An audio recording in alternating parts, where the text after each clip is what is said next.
అందరికీ నమస్తే. MLA Gudem Mahipal Reddy BRS పార్టీనా కాంగ్రెస్ పార్టీనా అది ఆయనకే అర్థమైతలేదు. సో మనం మాత్రానికి ఏం పెట్టినాం title, Congress party MLA Gudem సస్పెండా అని చెప్పి మనం ఒక క్వశ్చన్ మార్క్ పెట్టాం. ఈ రోజు నిన్న దాదాపుగా సాయంత్రం నుంచి సోషల్ మీడియా మొత్తం కూడా ఈయన గురించే, ఈయన వీడియో, ఈయన మాట్లాడిందే మొత్తం సర్క్యులేట్ అవుతా ఉన్నది. ప్రస్తుతం సీనియర్ జర్నలిస్టులు కానీ ఇక రాజకీయాలకు సంబంధించినటువంటి సీనియర్ నేతలంతా కూడా ఈయన గురించే మాట్లాడుకుంటున్నారు. గెలిచిండు బీఆర్ఎస్ లా, కాంగ్రెస్ పార్టీలోకి పోయిండు. అయినా కూడా కాంగ్రెస్ పార్టీ తీర్థం పుచ్చుకున్నా ఇంకా బీఆర్ఎస్ వైపే చూపు ఉన్నది, కేసీఆర్ వైపే చూపు ఉన్నది. కానీ ఎందుకు ఆ చూపు ఉన్నది, మరి ఎందుకు కాంగ్రెస్ పార్టీలోకి పోయిండు అనేది ప్రస్తుతం ఆయన గురించెల్లి గూడెం మహిపాల్ రెడ్డి గురించెల్లి చర్చ నడుస్తా ఉన్నది. గతంలో కూడా 3-4 నెలల కిందట కూడా కాంగ్రెస్ పార్టీ గతంలో ఎవరెవరైతే కాంగ్రెస్ పార్టీకి సంబంధించిన నాయకులు ఉన్నారో, కార్యకర్తలు ఉన్నారో వాళ్ళంతా కూడా పోయి గూడెం మహిపాల్ రెడ్డి క్యాంప్ ఆఫీస్ మీద దాడి చేసిర్రు. మొత్తం కుర్చీలు గిర్చీలంతా బగలగొట్టిర్రు. ఆయన క్యాంప్ ఆఫీస్ లో కేసీఆర్ ఫోటోనే ఉన్నది. ఏంది ఇంకా నువ్వు కేసీఆర్ ఫోటో పెట్టుకున్నావు అంటే, నా ఇష్టం, ఆయన కేసీఆర్ ఫోటో పెట్టుకుంటా, నా ఇష్టం, అది రేవంత్ రెడ్డిది పెట్టుకోవాలనిపించుకుంటే రేవంత్ రెడ్డిది పెట్టుకుంటా. ఇప్పటికే సంచలనాత్మకమైనటువంటి వ్యాఖ్యలు చేస్తూ వస్తున్నటువంటి మహిపాల్ రెడ్డి మళ్ళొక దారుణమైనటువంటి పదం వాడిండిగా కాంగ్రెస్ పార్టీ మీద. నిన్న అక్కడికి సంబంధించినటువంటి పటాన్ చెరువుకి సంబంధించినటువంటి కార్యకర్తలే ఒక డంప్ యార్డ్ సమస్య మీద గూడెం మహిపాల్ రెడ్డి గెలవడానికి పోతే, ఏందా బాబు, ఇక నేను ఇంతకుముందు వీడియోలో కూడా చెప్పిన, ఇప్పుడు చెప్పను, ఇక అది ఇక అందరికీ తెలుసు, ఒకసారి వినిపించేటటువంటి ప్రయత్నం కూడా చేస్తా. ఇదేందే బాబు, నా లవ్ డాల పార్టీ అని చెప్పి క్లియర్ గా కాంగ్రెస్ పార్టీని అన్నాడు. మరి ఇప్పుడు రేవంత్ రెడ్డి గారు ఏం చేస్తారు? సస్పెండ్ చేస్తారా? నోటీసులు ఇస్తారా? షోకాజ్ నోటీసులు ఇస్తారా? ఇప్పుడు ఇది ఎట్లా వెళ్తా ఉందనంటే, ఇగో బీసీకి రెడ్డి కాబట్టి, బీసీ కాబట్టి తీన్మార్ మల్లన్నకి వెంటనే నోటీసులు ఇచ్చేసిర్రు. దానికి రిప్లై చేయకపోతే సస్పెండ్ చేసి పడేసిర్రు. ఇదే ఎక్కువ నడుస్తా ఉన్నది. ఇప్పుడు ఈయన రెడ్డి కాబట్టి సైలెంట్గా ఉంటారా, లేకపోతే చర్యలు తీసుకుంటారా? ఏం చేస్తారు? క్రమశిక్షణ కమిటీ చైర్మన్ జి చిన్నారెడ్డి గారు ఏం చేస్తారు? ఇప్పుడు నోటీసులు పంపిస్తారా, పంపిరా? కొత్తగా వచ్చినటువంటి ఇన్ఛార్జ్ ఏం చేస్తుంది? సో ఇప్పటికే అనేకమైనటువంటి ఆరోపణలు గూడెం మహిపాల్ రెడ్డి మీద ఉన్నాయి. భూ కబ్జాలు చేసిండు, సెటిల్మెంట్లు చేసిండు. ఇవాళ కాంగ్రెస్ లోకి వచ్చిన తర్వాత కాంగ్రెస్ పార్టీ పేరంతా ఆగమాగం చేస్తున్నారు. మొదటి నుంచి కష్టపడ్డటువంటి నీలం మధు గాని, కాటా శ్రీనివాస్ గాని, వీళ్ళిద్దరికి కూడా చెడ్డ పేరు వస్తా ఉన్నది. అలా కార్యకర్తలంతా కూడా ఇలా అలిగిండ్రు అని చెప్పి ఇంత కథ ఉన్నది కదా.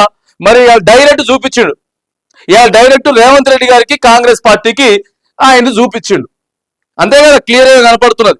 సో మీరే చూడండి ఒకసారి వీడియో ఆయన ఏం మాట్లాడిండో మీరే చూడండి. నిన్న వీళ్ళంతా పోయిరు, కొంతమంది కార్యకర్తలంతా కూడా పోతే, నాది అసలు అధికార పార్టీ కాదని అది బీఆర్ఎస్ పార్టీ అని చెప్పి ఆయన చెప్తున్నాడు.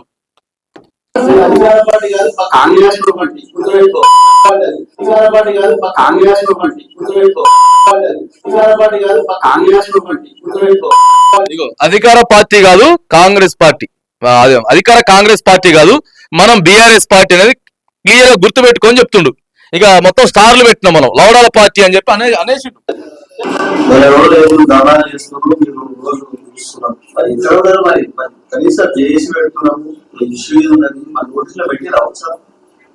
అన్ని ప్రయత్నాలు చేసిన లాస్ట్ మైకి సాయం తీసుకోవాలని వచ్చారు. ఎందుకు వచ్చిన అన్ని ప్రయత్నాలు చేసింది కదా, చేసినప్పుడు లాస్ట్ ప్రయత్నం నాకు గ్యారంటీ లేదు. రాజకీయాలు మీదే వస్తాయా, మీ కుమారాలు చిన్నారాలు వస్తాయా? పుట్టిన పోరాడు కూడా తెలుసుకుంటాం మంచి ప్రశ్న. సో ఇక ఏది కథ, వాళ్ళంతా కూడా పోతే మొత్తం తిరిగి చేసిరే కదా, ఇప్పుడు నా దగ్గరకు వచ్చిర్రా, అయినా మంది అధికార పార్టీ కాదని చెప్పేసి క్లియర్ గా చెప్తున్నాడు. మనసులేమో కేసీఆర్ ఉన్నాడు, ఆయనలేమో ఆస్తులు కాపాడుకోవడం కోసం, ఆ తర్వాత ఇక అన్నిగా చేసినటువంటి దందాల నుంచి వెళ్ళి వీటన్నిటి నుంచి కూడా కాపాడుకోవడానికి గూడెం మహిపాల్ రెడ్డి కాంగ్రెస్ లోకి వచ్చిండు. ఇప్పుడు ప్రధానంగా 3 అంశాలు ఈయన ఇట్లా మాట్లాడడానికి ప్రధానంగా మూడు అంశాలు ఏంటిదంటే, ఫస్ట్ వచ్చేసేసి ఇక ఇప్పటికే ఫిరాయింపుల కేసు నడుస్తా ఉంది కదా సుప్రీంకోర్టులో మంచి తీర్పు ఒకటి నడుస్తున్నది. ఎప్పుడు వస్తుందో కూడా తెలియదు. ఈ నెల 25 వరకు డిసైడ్ కావాలి. సుప్రీంకోర్టు ఒకటి ఇప్పటికే అది అవుతుందా పోతుందా, ఇక ఇప్పటి నుంచే బాంబులు వేల్చుకుంటుంటే కాదని 2 ఎందుకు మాట్లాడి గూడెం మహిపాల్ రెడ్డి అని అంటే, రెండోది ఏంటంటే వ్యతిరేకత. ఇక ప్రభుత్వం మీద, కాంగ్రెస్ పార్టీ మీద ఈ 15 నెలల్లోనే వ్యతిరేకత వచ్చింది. ఇక ఆ తర్వాత అక్కడ ఉన్నటువంటి కాటా శ్రీనివాసరావు, కాటా సీన్ అన్న తర్వాత కాటా సీన్ తర్వాత నీలం మధు, వీళ్ళిద్దరితోటి కూడా నీలం మధు వీళ్ళిద్దరితోటి కూడా ఇక ఊక పంచాయతీ లొల్లైతా ఉన్నది కదా. అదే ఎందుకురా బాబు ఊక వీళ్ళ దాంట్లో మళ్ళా మన దాంట్లోకి పోతే బాగుంటది అనేటటువంటి ఆలోచనతోటి ఉన్నాడు. మరి చూడాలి ఆయననే కాంగ్రెస్ పార్టీకి రాజీనామా చేస్తాడా, లేకపోతే క్రమశిక్షణ కమిటీ క్లియర్ గా చర్యలు తీసుకుంటుందా, కొత్త ఇన్ఛార్జి మీనాక్షి నటరాజన్ గారు. ఎందుకంటే మొత్తం అదే ఇక సోషల్ మీడియా ఓపెన్ చేస్తే గూడెం మహిపాల్ రెడ్డి మాట్లాడినటువంటి మాటలే. మరి ఇంత దారుణంగా కాంగ్రెస్ పార్టీని మాట్లాడితే కాంగ్రెస్ పార్టీ పట్టించుకుంటుందా, పట్టించుకోదా? ఎందుకంటే రెడ్డి సామాజిక వర్గానికి చెందినటువంటి నాయకుడు కాబట్టి. ఇప్పటికే అనేక మంది ఆరోపణలు చేస్తా ఉన్నారు కాంగ్రెస్ పార్టీ అంటే రెడ్డి పార్టీ, సో అందుకే ఈయన మీద ఏం చర్యలు తీసుకోరు. అదే బీసీలు మాత్రానికి ఇప్పటి వరకు ఈ మాట మాట్లాడి ఉంటే ఎమ్మటే నోటీసులు పోయేటి, అంత ఆగమాగం అయ్యేది. తీన్మార్మాలను అందుకే సస్పెండ్ చేసిండ్రు. ఇప్పుడు ఏం చేస్తారని చెప్పి అనేక మంది బీసీకి సంబంధించినటువంటి నాయకులు మాట్లాడుతూ ఉన్నారు. మరి ఇక చూడాలా ఇప్పటికే గూడెంని మరి సస్పెండ్ చేసేటటువంటి ఆలోచన ఉన్నదా? ఇది ఒక్కటే కాదు కదా, గతంలో కూడా ఎన్నో జరిగినాయి. వీటన్నిటిని కూడా మరి ఆ పరిగణలోకి తీసుకొని ముఖ్యమంత్రి రేవంత్ రెడ్డి, దీపాదాస్ మున్సి, ఆ తర్వాత మరి మహేష్ కుమార్ గౌడ్, పిసిసి చీఫ్ మహేష్ కుమార్ గౌడ్ మరి చర్యలు అయితే తీసుకుంటారు. ఖచ్చితంగా నోటీసులు పంపించేటటువంటి ప్రయత్నం అయితే జరుగుతుంది అనేది మరి సోషల్ మీడియాలో అయితే మరి గట్టిగా చర్చ జరుగుతా ఉంది.